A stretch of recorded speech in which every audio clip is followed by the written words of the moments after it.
Our country's history is full of martyrs and patriots, in whose honor we must bow our heads in perpetual tribute. Their life stories are gloriously inspirational. Particularly inspiring are the stories of our women martyrs. Many of them were not even educated, but they had the courage to face their enemies and fight for their country. Obawa of Chitradurga district, Kittur Chennamma of northern Karnataka, Belawadi Mama of Belgaum district. The list is long. Obaba had nothing but the rice pounding stick from her kitchen to use against the fully armed enemy soldiers. But how many of our young Indians know about them? Among history's heroines, few shine as brightly as Rani Lakshmi Bai of Jhansi. A young childless widow, she challenged the might of the British Empire. Such was her courage that she won the admiration of even the enemy. There are many poems written about her. The greatest compliment paid to her courage was the saying that she was the only man in her army. How much do our young people know about her? Recently, I received the Ojaswini Award from Bhopal.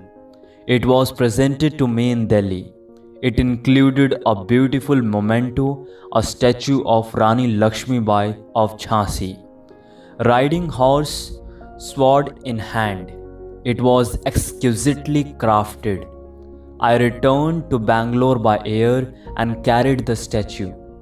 Though rather large as hand baggage, I feared that it would break if I checked it in. The security personnel at Delhi airport were very kind to me after I explained my situation. They scanned the statue with metal detectors and allowed me to carry it into the aircraft. The Jet Airways crew were equally nice. I was in economy class and could not keep the statue on my lap. I didn't want to put it under the seat either. Of course, it wouldn't fit into the overhead locker. The air hostess very kindly looked away my statue and placed it on an empty seat in business class. Without a doubt, Mardani Rani Lakshmi Bai deserved this differential treatment. Quite pleased with the way everyone had helped, I settled down comfortably. I noticed that my fellow passengers were watching these goings on with interest. After the flight took off, they looked at me with curious eyes, but no one ventured to strike up a conversation. I have a theory about conversation. You may call it an empirical formula. Quantitatively speaking, conversation is inversely proportional to economic standing. If you are traveling by bus, your fellow passengers will get into conversation with you very quickly and without any reservation. If you are traveling by first class on a train, people will be more reserved. If you are traveling by air, then the likelihood of entering into a conversation is quite small. If you are in first class on an international flight, then you may travel 24 hours without exchanging a single word with the person sitting next to you. There were two teenagers sitting next to me on the Delhi-Bangalore flight, a boy and a girl. They were wearing expensive branded jeans. Both had cut their hair short, making them look similar. The only noticeable difference was that the girl had pierced her ears. They were chewing gum, and an MP3 player kept them immersed in their own world. It was evident that they were from an affluent family.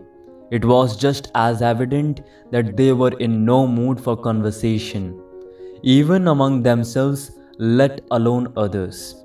Music and gum do that to people. After some time, I decided that I must break the ice and talk to these youngsters.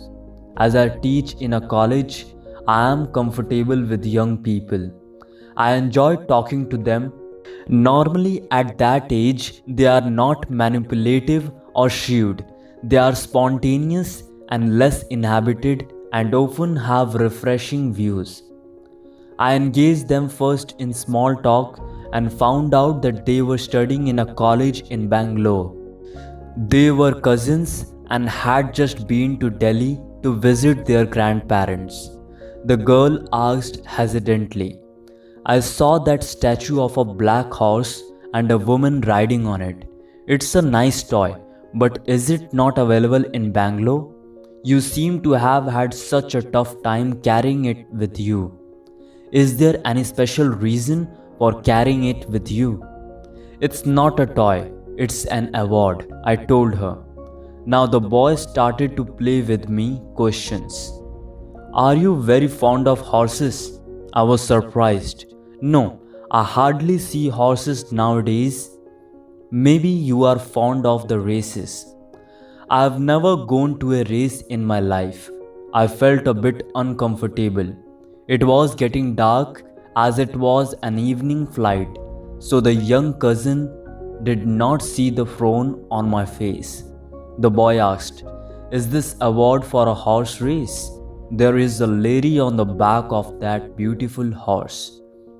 I realized that these young people could only associate my trophy with horses and races.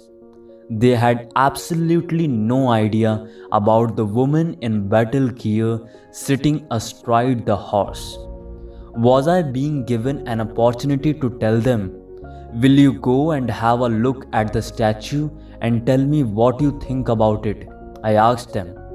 We did look at the statue and that's why we are asking these questions, they replied.